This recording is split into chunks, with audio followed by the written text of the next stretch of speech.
Welcome to Immigrate. Welcome to a space where you can be vulnerable, a space where you're not going to be judged, a space where you can be authentic.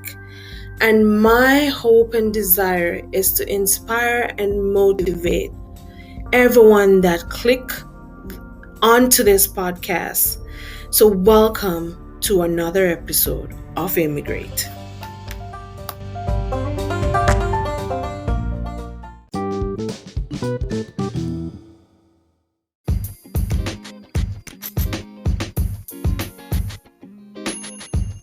Welcome to Immigrate. Welcome to another episode with this is a friend. We've been friends for almost 7 years actually.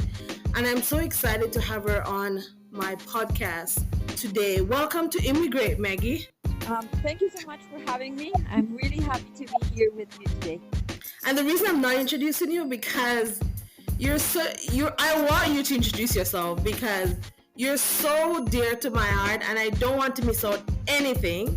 And she's doing so much. I am gonna drop her link in my bio when I'm uploading this for her writing that she does online on a weekly basis, right, Maggie? Is it weekly or now monthly? My blog. Yeah. I took a while because I've been very busy. But I like to keep it on. It was on a quarterly basis. Right now I haven't write anything like for 6 or 7 months because I've been very busy and things came into in between it, so I haven't been able. It doesn't mean I'm not doing what it is supposed to be doing. The blog is supposed to help people to immigrate and to know beforehand what to expect when they come into Canada, because my experiences with Canada, I don't know other countries how it works. But yes, that's the intention of the blog, and I will keep on working in it as soon as I can start doing it.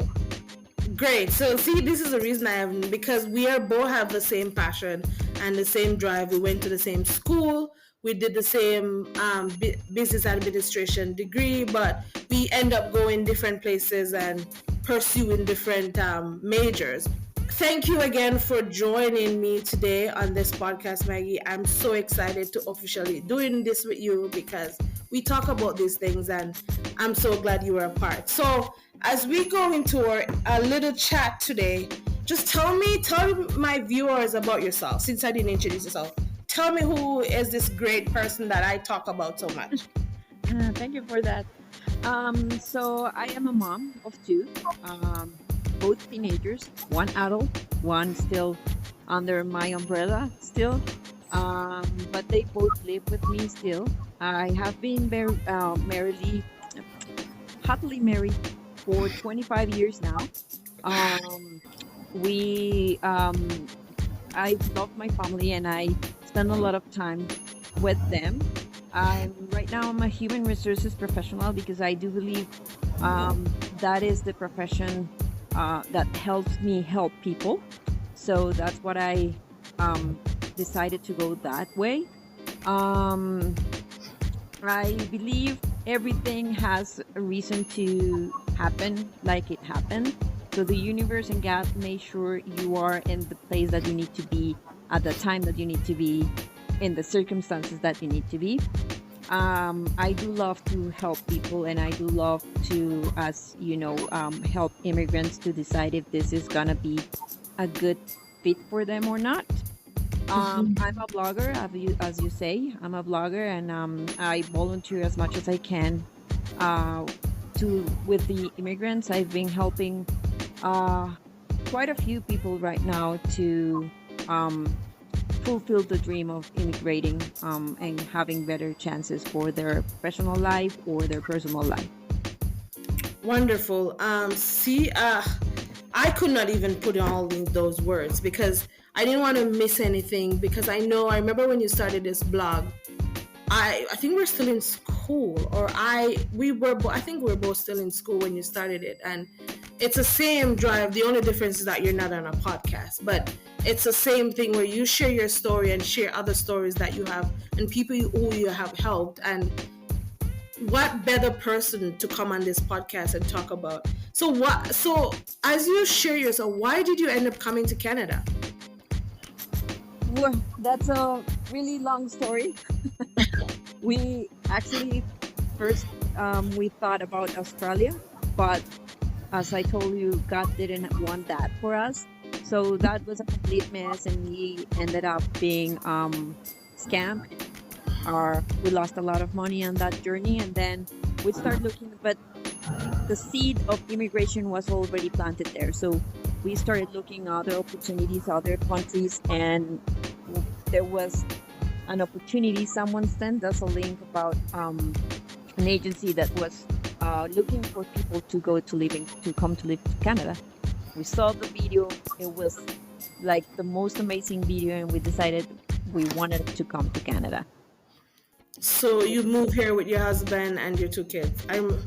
Yeah, we decided we had a long path before we can immigrate, because again we were scammed again by another agency. So we got stuck like for 3 years, and then I finally decided to do it by myself, with no lawyers or no agency or nothing like that. So I finally ended up coming in as a student myself, and then my husband got an open work permit, and the kids were my dependents, so they were able to study in school like a regular other kid. So we came in December 2017. Wow. I remember that yesterday.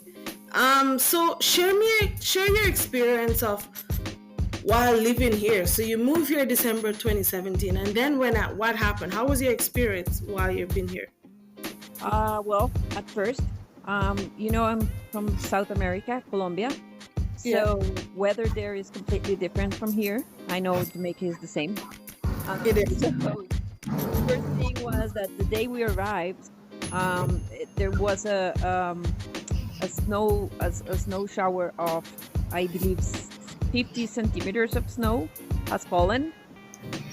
We were shocked by the cold, and because we never expect, people told us it was cold, but you never really expect, or you don't really know what that is until you have a taste of it. So as soon as the doors open and that freezing cold came into our faces and we experienced the extreme cold of Canada, we say like, what are we doing here? I want to go back home. I want to go back. But well, we didn't want just the weather to not let us fulfill our dreams, so we keep on moving. After that, there was, well, you get a lot of challenges in immigrate, especially when you do not immigrate with a job or with a permanent residence already, and you have to come in and start fighting and start looking for it. So the fact that you have to forget about what you were at your own country. I'm saying this because I was almost close to be a vice president in my home. And then I came here and I had to be a sales associate in a jewelry store, which was like starting from zero, right? That's a little bit hard, and in your ego especially, right? Because you fought so much in your country to get where you were, to come in here and start from zero. But then you start thinking about the things that you need to learn in order to get better things, right? So maybe that was a lesson both my husband and me, we needed to go through. So what the hell? We are here, we're doing, and we're gonna work hard and start looking for that we need. And then the other challenge was to study. I came here when I was 44 years old. Right. That is too old to start school again, believe me. I challenge a lot because I couldn't retain the same things that I do retain when I was 20 or 25 when I went to school at first. So my memory was not the same. Um, and it was very hard to study and to get homework done and all the things, and knowing that you need to get good grades and be successful in school in order to stay. That's that's that's very challenging, and that takes a toll on you and your mental health. So it's very hard. um Having the family away from you, having your mom, your sisters, your in-laws, um everyone so far away, that's that's really hard. And So, with all that, what was the most challenging in it? I think the fact that you have to start from zero, from nothing. Yeah.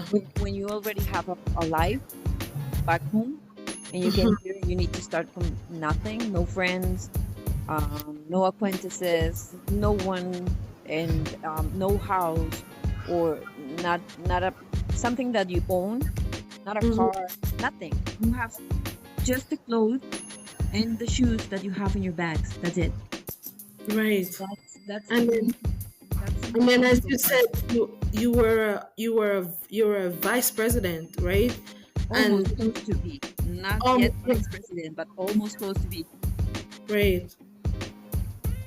And to come here and work into as a sales associate, as you said, in a jewelry store, I came here young, so for me, ego was that I was already in college, but I can imagine you who already raised like almost teenager kids when your kids came here, and you have your life together already, and then when you come, like, oh no, you got to start from this part. Yeah. So Yeah. what else do you think was challenging, not just for you but for your family?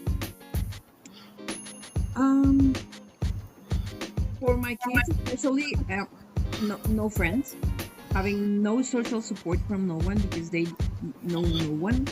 That was very hard. Manuel was 10 when we came in, and Nico was 17.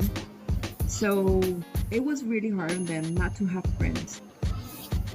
Just Mm, to be alone at home and just waiting to start school to maybe get some friends. But the thing is that they came in an age where friends has already, like, the circle of friends is already completed.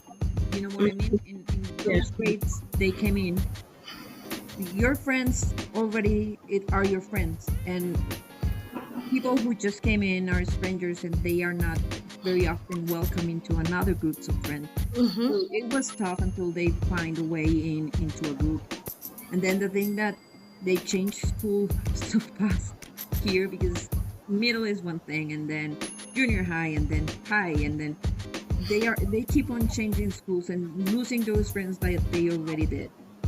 So that was hard on them. For my husband, the same as me, starting from zero, being a project manager back home and coming here to be carpenter assistant, that was also very tough.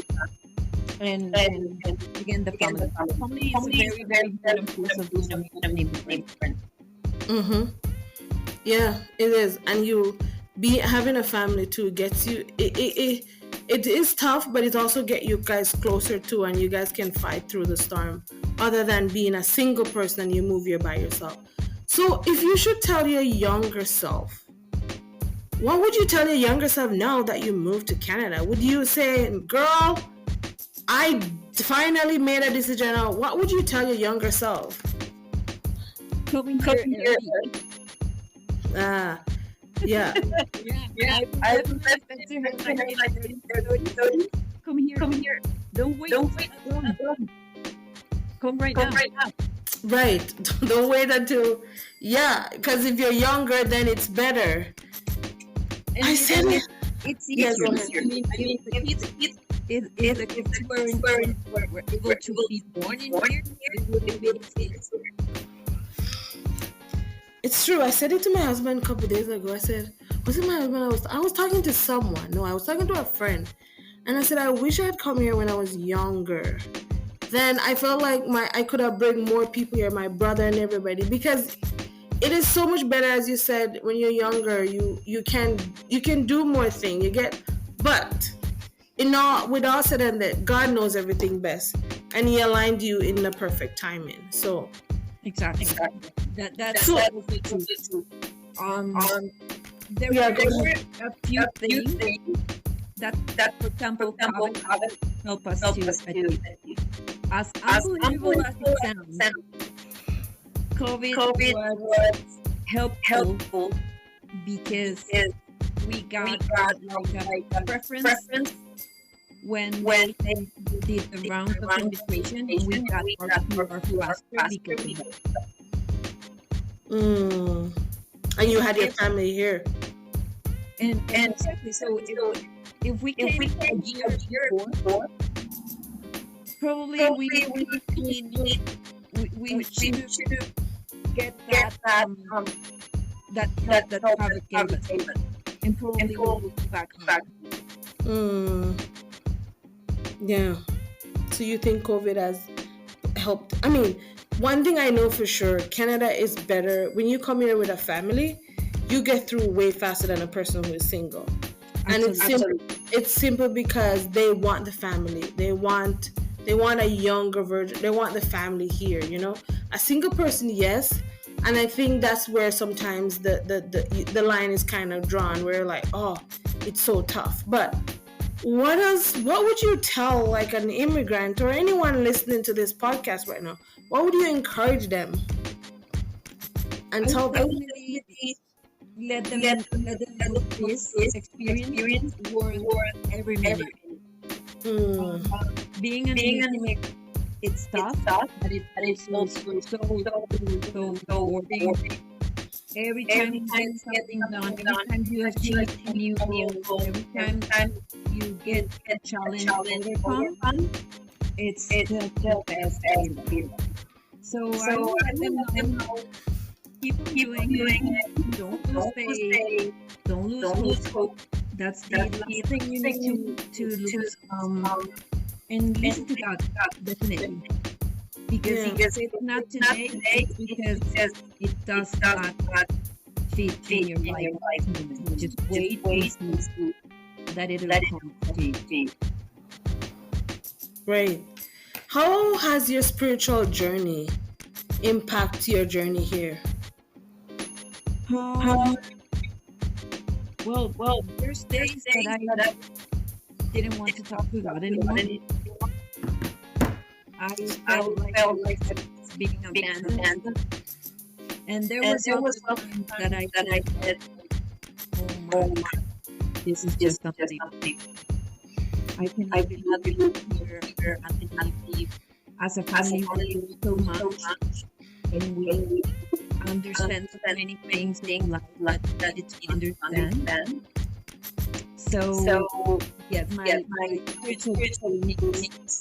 It's very aligned with the experience. I think it makes you tougher person spiritually, because you can be able to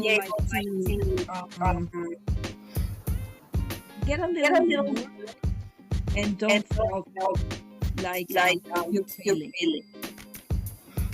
It makes you strong. It makes you happier because you know you can, and you know you were able to achieve it. So it really makes you really strong.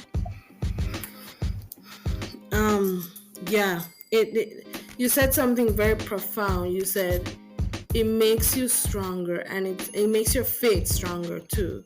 Exactly. And it's true. It some days I feel like he's not hearing, and I don't want to talk to him. But you said you keep on going, and you keep on, believing into your own spiritual journey and whatever that spirituality looks like for you, and it makes you stronger for sure. It makes you have a stronger hope and believe in that, it's gonna work out, and I wish everybody will just hold on, because I was reading an article a couple days ago, and I saw about some students that were living under a bridge in Ontario. And that broke my heart so much, because this is a reality. And I said in the comments, I said, thank God for walking angel, because there's some good Samaritan that found them, and that just not anybody. That's God's angel walking on earth and taking care of his people. And and we have to just definitely trust God and know that he will take care of us and he will make us stronger. So as we are about to close, what is 3 words that you want to leave with my listeners? That I always ask my guests to leave 3 words. What is 3 words you would like to leave? Hope, love, and union. And union. Wonderful. It's such a joy to have you on. I just want to thank you for coming on here. I know you're busy and it's summer, and you took some time out of your family time just to be with me, and I really appreciate that. And I just want to say thank you, Maggie. Is there anything else you want to leave with us and before we end? No. I think you have said all. Thank you so much for having me. I'm very proud to be here in your podcast. And I hope it grows and grows. Thank you so much. That's my hope and desire, that it does grow and does inspire people. So thank you so much, and hope to have you on for my 2nd season, because I'm gonna repeat, because your story is just begun, and I know that your story has just begun. It is.